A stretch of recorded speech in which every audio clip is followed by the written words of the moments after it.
Hi, I'm Bob.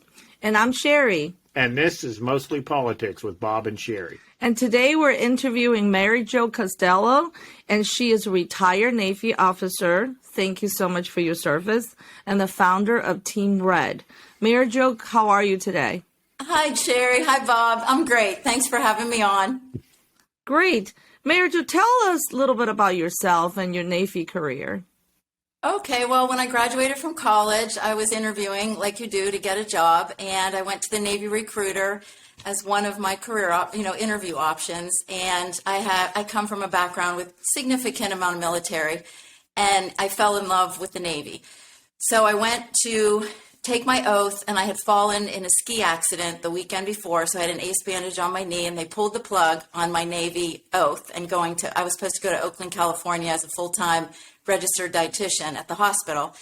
And so they pulled all my orders because when you get in the military, everything has to be in good working order, and they didn't know what was wrong with my knee. So jump ahead, I went and got a job as a dietitian, and then I ended up going into the reserves several years later after I had my knee repaired and back squared away. Then I spent 22 years in the Navy reserves, and I was mobilized for Desert Storm. But it was the bigger picture. You know, as a young person, you go get a job, and I always felt that the way I was raised, a lot of this goes back to your parents, but my parents were true Americans. All four grandparents were immigrants from Italy, came across, like everybody else did. And the values that we were raised with are just not negotiable. So the Navy was a good fit for me. Okay. Just real quick, what does a dietitian do in the Navy? Well, we're part of the medical service corps, so we're all the ancillaries to the doctors and the nurses. So trying to keep, the diet in order, which was an overwhelming task, help people with weight loss because you have to meet certain regulation with your weight and your fitness. So oftentimes I was the fitness coordinator where you would do that, and then run programs for people that were overweight or had to get back in shape. There's a lot of that. And then in Desert Storm, as part of the medical team, we handled the blood supply. We were blessed that in Desert Storm, we didn't have many casualties. But if we did, we were planning for them and how to accommodate the transfer of blood, transfer of people home that were injured and back into the field. So, it's a broad spectrum. Mm-hmm. Okay. Mm-hmm. So you help people lose weight. I should get together with you more often.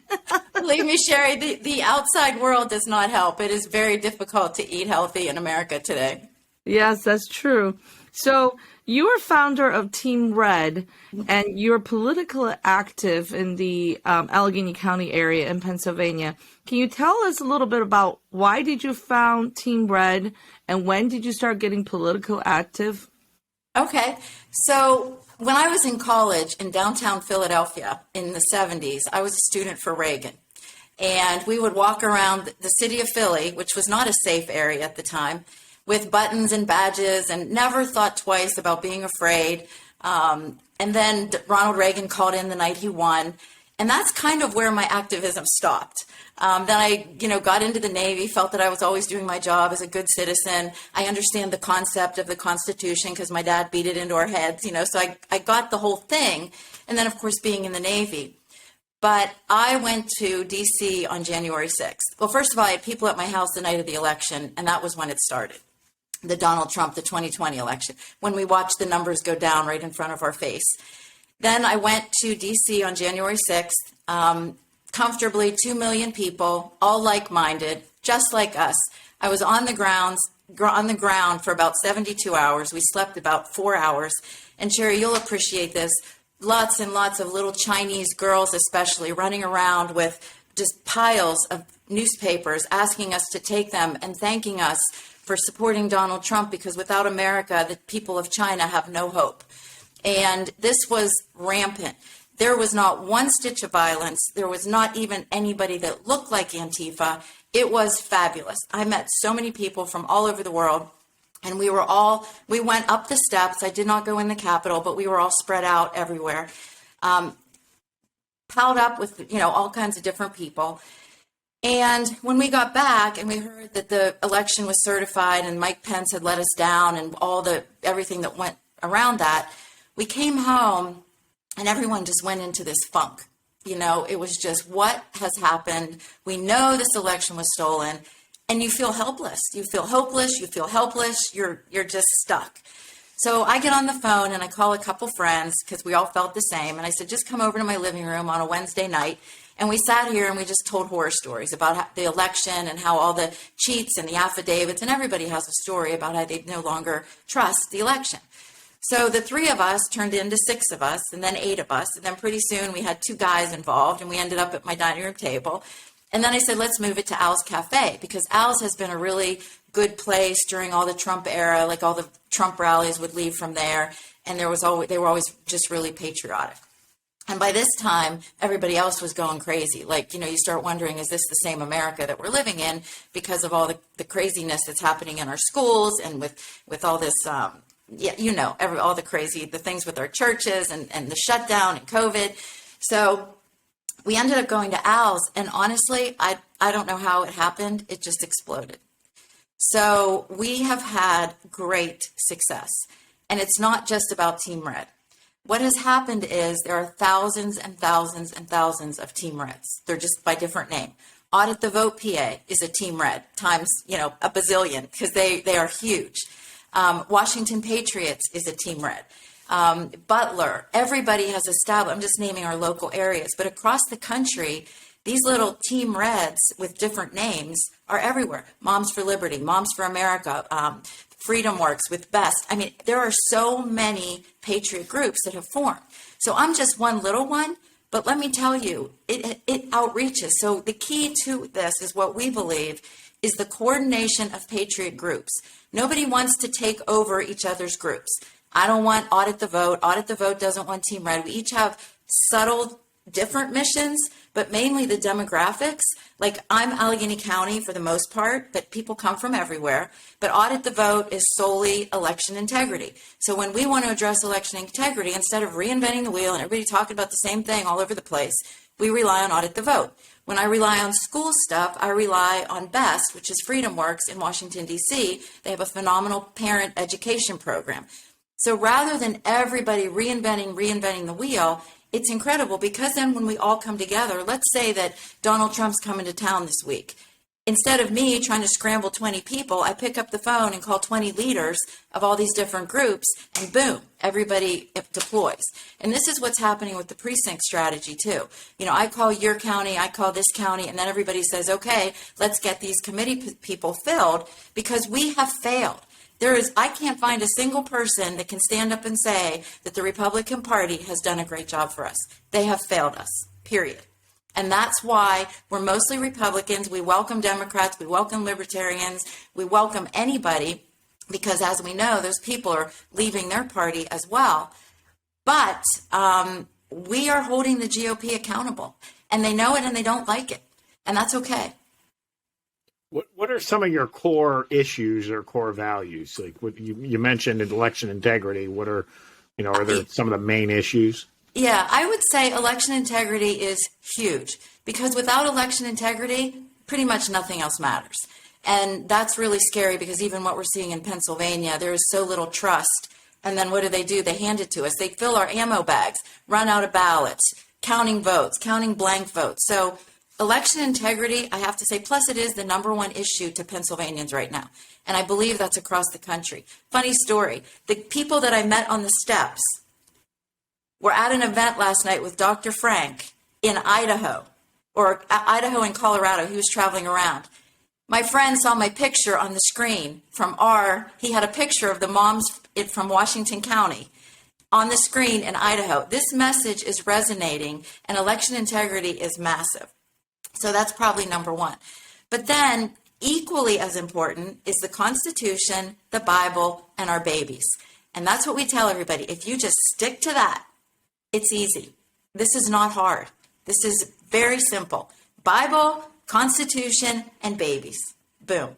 The abortion, what's happening at Pitt is disgusting. The fact that not one legislator stands on a mountain and starts screaming this stuff is beyond belief.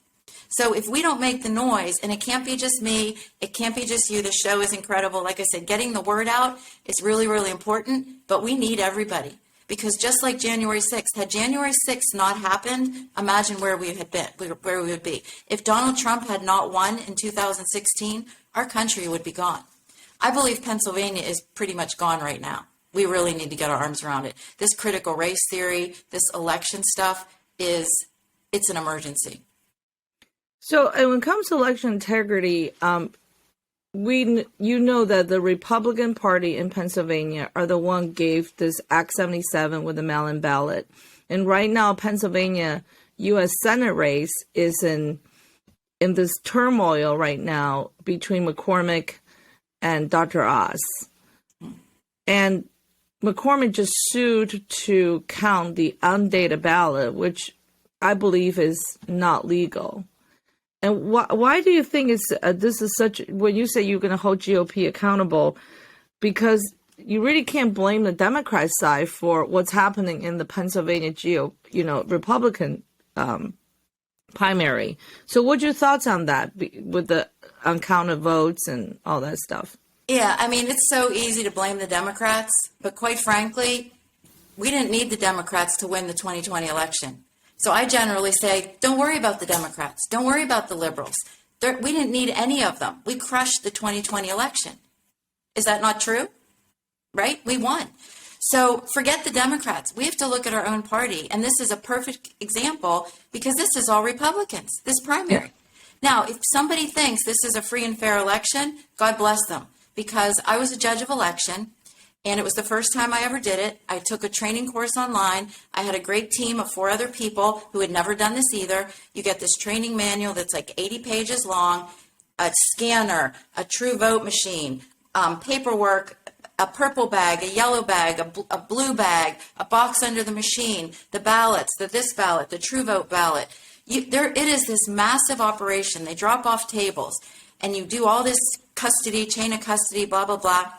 We wrapped up the election at 8 o'clock, saw no flaws.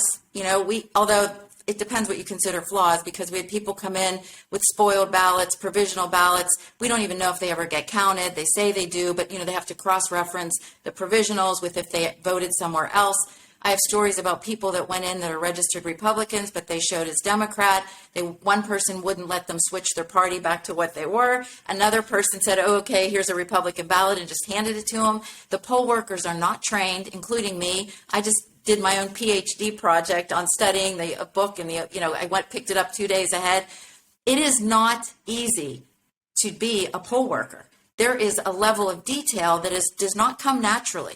And everybody is so intent and focused that I don't believe the average person is a poll worker to cheat. Because when my tapes ran at the end of the night and you look at them, it's what came out of the scanner, and it prints everything, including the write-ins. And so it looks fair. I mean, it looked like, because I knew some of the local people, so it looked like it was, and the counts matched how many people came through the door. So that part, no problem. In the scanner were the 2 flash drives, one with the scans and the other one's a backup. Then I had to drive them. Polls closed at 8. 9 o'clock, I probably got in my car, said goodnight to my team, drove to Campbell's Run Road, which was our warehouse, where you drop off the yellow bag, the clear bag, your chain of custody logs, and these 2 flash drives. You go through steps. There's 100 people ahead of me, 100 people behind me, and it's just a circle. You park your car, you have parking attendants. They take my yellow bag, which is the actual ballots, out of the machine, and they threw them all in a van. So you just see piles of yellow bags in this van. Turn in the flash drives. I get in the car. I'm talking to my son on the phone. It's 10:05, and he said the race was just called for Mastriano and Jeremy Schaefer, because those were 2 of my candidates, so my son knew that I would be happy to hear they won. Okay, and I say, woohoo, I'm thrilled. That's amazing. They crushed it, because how in the heck did they call that race at 10:05? Now, there might be a reason, there might be a way. If you talk to some people, they say over the course of Pennsylvania, there are so many little tiny counties that turned their votes in by like 8:30. And by those numbers, maybe they can get such a good estimate that Mastriano, because Mastriano and Schaefer did crush it, right? They had really good results. So maybe that was how they did it.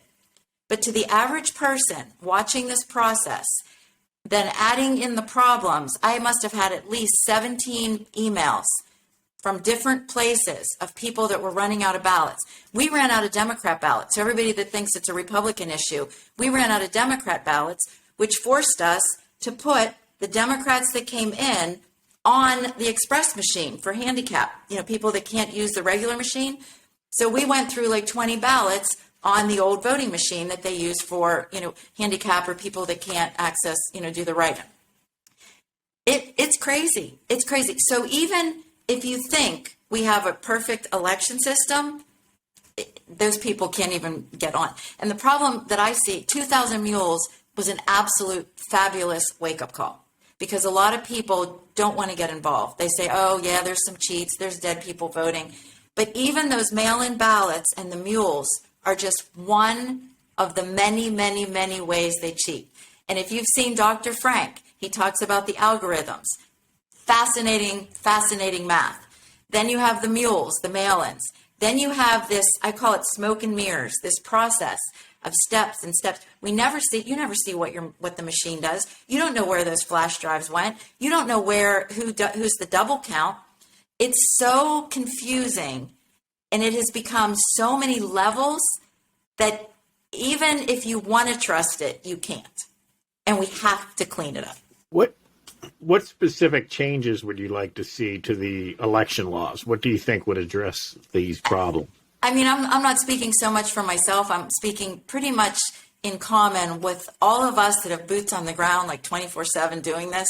We all agree we need to just bomb it, start over with an ID, write your ballot, a Democrat and a Republican, counting the ballots, turning in the ballots. I'm not saying that there shouldn't be a scanner, but I mean, you don't even go to the store or a restaurant that you don't get a receipt of exactly what transpired. And someone said, oh, how could we ever go back to paper? It's too cumbersome. I'm like, when we do a transaction at the bank, everything's transparent. It's simple. It's easy. So I'm not saying we can never, ever have a machine again, but all this hiding of information and not being able to open machines and not saying they're connected to the internet, but that you go around places and you see that there's Wi-Fi's. Are they connected? I don't know. I can't make accusations. Nobody's transparent. So how in the heck are we ever going to say this is clean? So short of bombing it and going back to a very, very traditional, simple way of doing this with small precincts where we all know our neighbors, that's what We the People is all about. Yeah, because if you know Veronica, she did that great presentation about the triangle where the president of the United States and then all the people are below. That triangle, the way the Constitution was written, it needs to be turned upside down. And until I became a committee person. I ran for judge of election. I ran for an elected committee person. I am, doing this full time. I am doing what I'm telling everybody else to do. And believe me, if I can do this, anybody can do it. It's not hard. And there's a lot of us that will support everybody, but we have to do it. It's not optional. You mentioned earlier you became politically active after the 2020 election, not before that. Correct. So it's all because of the distrust to the voting system. Yeah, I think like many people, I had enough. The hats that people wear that say, we've had it, we're done. And I just think I hit the wall. And the other thing I accept full responsibility for is the fact that I sat down for the last 20 years and did not do what I saw was coming. And we saw this with the health, because I'm a lifestyle medicine practitioner. We saw this with the health of people. We keep getting sicker and sicker and more medication and more treatments and more testing. And we're unhealthier now than we were 20 years ago. None of it works. And I've seen this in the healthcare industry. I've seen it with our legislation. We can't get anything done. We just pay more taxes. When I was a student for Reagan, I tell my kids this story all the time. We paid probably 15% tax. If you had a job, any job, you had 100% of your healthcare, good healthcare, covered. You didn't have copays. You didn't have deductibles. You didn't have your utility bills. You could get an apartment. You could buy a house. You could save a little bit of money on a $30,000 a year job. You could make a life. You could have a child and support the child. You could figure out a way to have the mom stay home if she wanted to. That is gone. And in my lifetime, you just watch more money, more money, more money, more money, less, less, less, less for your money. So it's like, you go buy a Gucci bag and you get a plastic bag. It's just really, it's been a slow, steady bleed. And I think what happened is some of my guilt for not doing more over the years. But again, I'm one person. You're one person. You're one person. Until January 6th, when I realized that the country has come to a head, that we might have a hope. And I believe that we have made, if you look back at the last year, we the people have made huge strides. And we cannot forget that, because it's so easy to be like, oh, look at this election. This is terrible. Nothing's getting better. No one's doing anything about it. The only way it's going to be done is when the bottom of the triangle moves to the top. And when we, the people, and it's happening, it's not fast enough for me, but it's fast enough. We have to, and this is necessary evil that we're enduring right now. I believe it strongly, because had this not happened, our country would be gone by now. What are your thoughts on, we interviewed, I know like Dr. Oz and McCormick, they both really not Pennsylvania residents. And then on the Democrat side, I believe they were bringing people in from out of state to run a Pennsylvania election too. So why do you think people start coming in from out of state to run office in Pennsylvania? Well, I mean, Dr. Oz, he's a carpetbagger, opportunist from the day. And again, I teach nutrition. So watching Dr. Oz on TV, I couldn't vote for Oz on anything with nutrition because, and I've called him a fraud for 20 years. And this goes long before he ran for Senate. If he were not a medical doctor, I wouldn't care. If Bob and Sherry want to sell a nutrition supplement, knock yourself out. Okay, no problem. Make your money, do whatever. Dr. Oz is a medical doctor.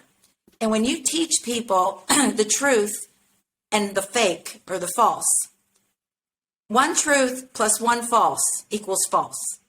That's what fake news is. That's why CNN, you're like, oh, CNN got half the story right. They got the other half of the story wrong.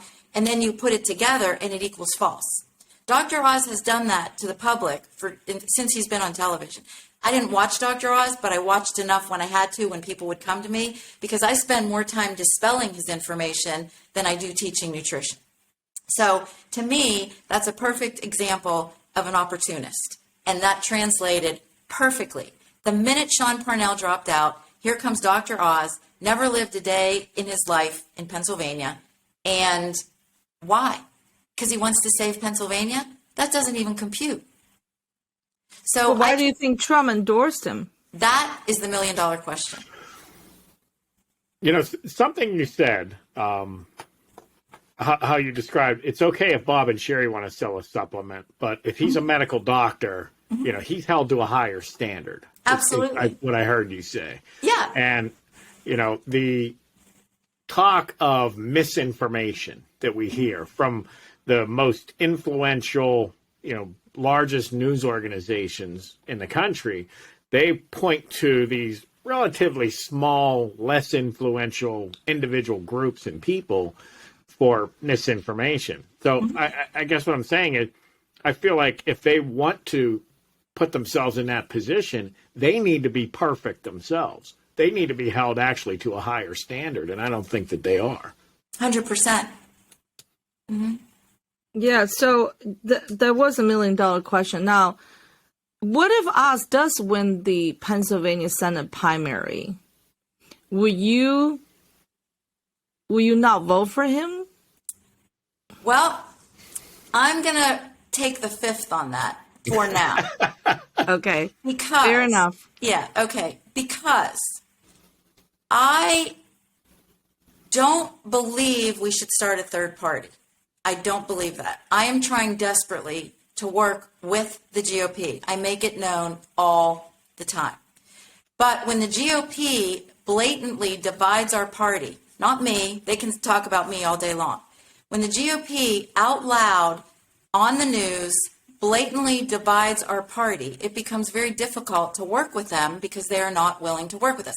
And I'm not naming anyone in particular, but it might be one person, it might be 10 people, whatever. But if Dr. Oz and Donald Trump come to Pennsylvania and come to a Team Red meeting, I'll use Team Red as an example, maybe it's a Bob and Sherry show, And we sit down and have a conversation.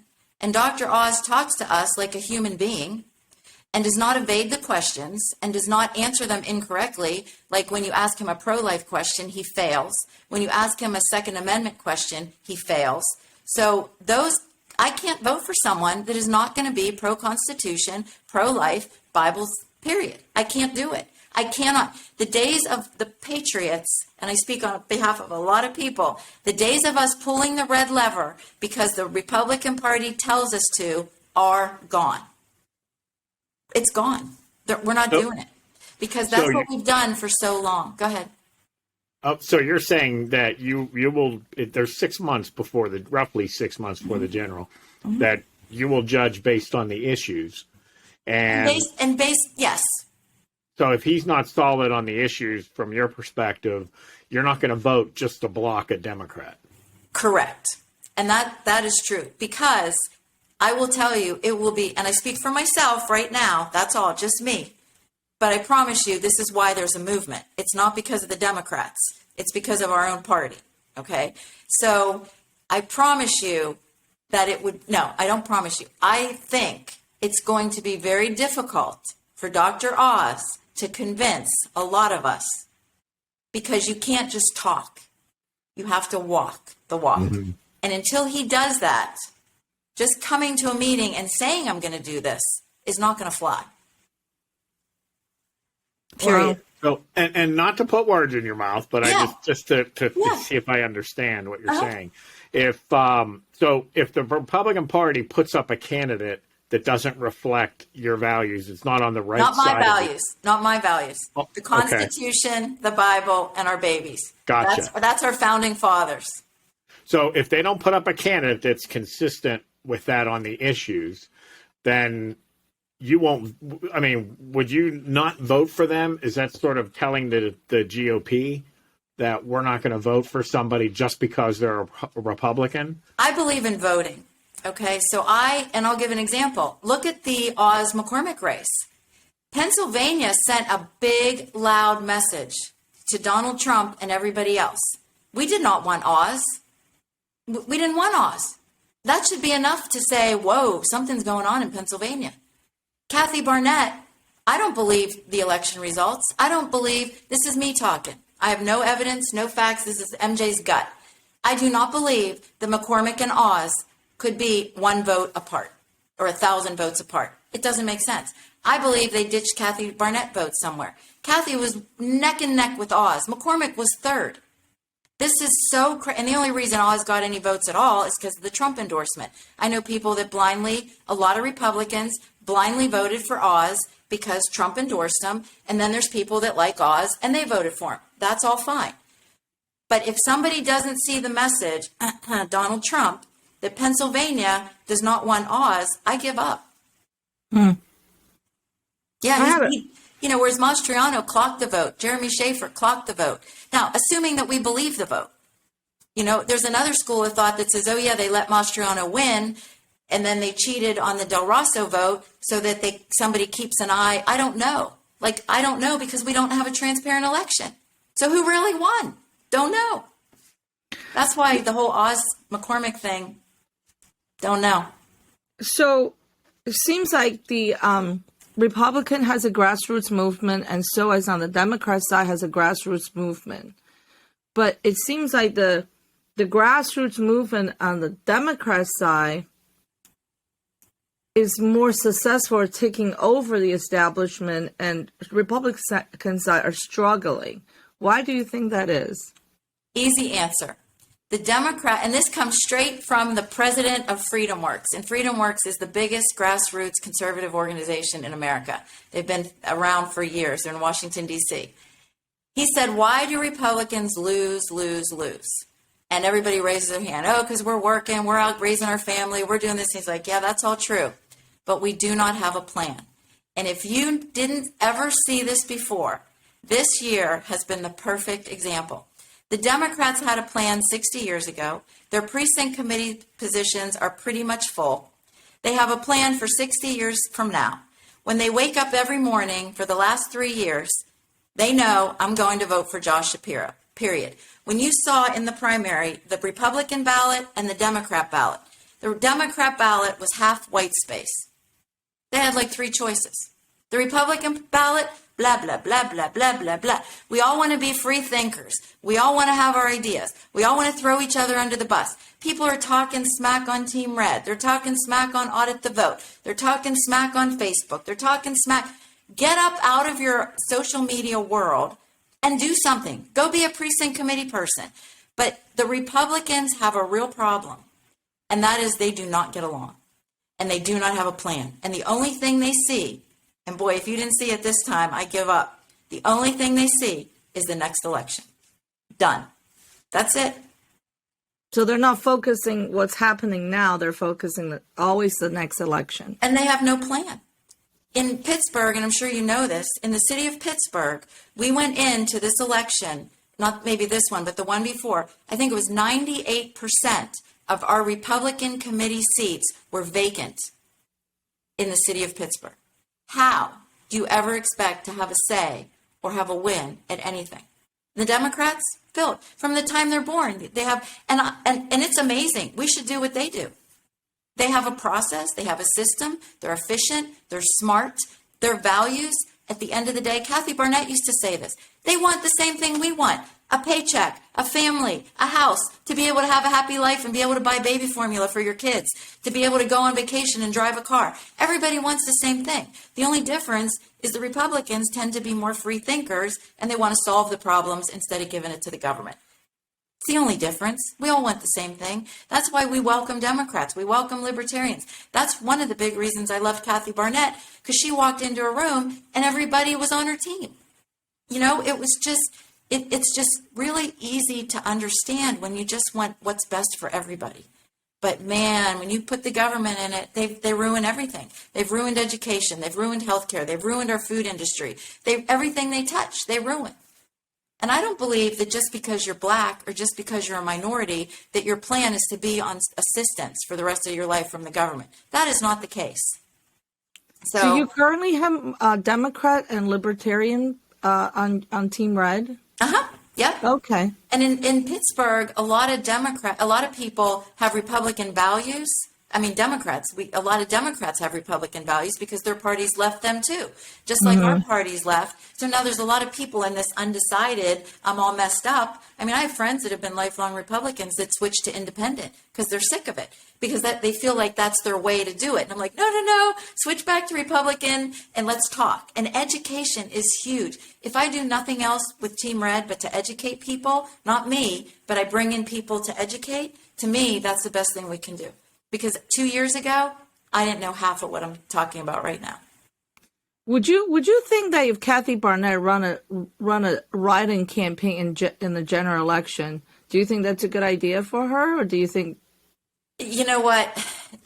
We have to see, because write-ins, the chances of winning, but we've thought about it.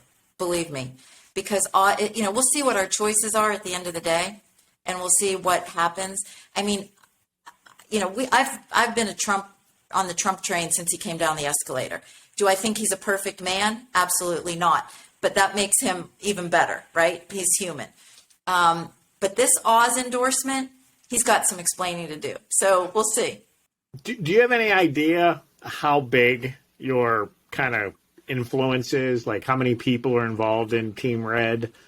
Yeah, we have different avenues. So it's kind of like a coordinated effort. So I have an email distribution. We do not do Facebook. We do not do, I think there's a Telegram that I do once in a blue moon. Wimkin I like because it's Pittsburgh and it's, and they're free speech all the way. But I can't really say, because I know that what I distribute goes out further because I get responses from people that I know are not on my distribution, but then each Patriot team, and I know I distribute on behalf of other Patriot teams. So it's really kind of a beautiful thing because we don't know how far we reach. But so your primary method of communication is via email? Yes, we have a website, teamredusa.com. Okay. And you can always kind of find the RSVPs and stuff like that on there. And it has our mission statement and our values. And if you want to join, you go on there. So that's been really helpful too. But email for the most part, yeah. And do you organize events and things? Yes, we have one coming up June 14th. Incredible event. Amy Carney's coming in from Phoenix. She works with the Freedom Works Best program and this critical race theory, SEL, DEI. They're now naming it all these different things that is being indoctrinated in our kids. So she's going to come and do a talk on that. And then we have Doug Austin coming, who is possibly going to run for the RCAC chair. So he's going to come and meet and greet. So, yeah, we have a great agenda. And we're at Al's Cafe, and we pack the house all the time. So, Great. yep. Well, thank you so much, Thank you. MJ. Yeah, this was fun. great. Thank you. All right. Have a good day. Yes. Thanks, Bob and Sherry.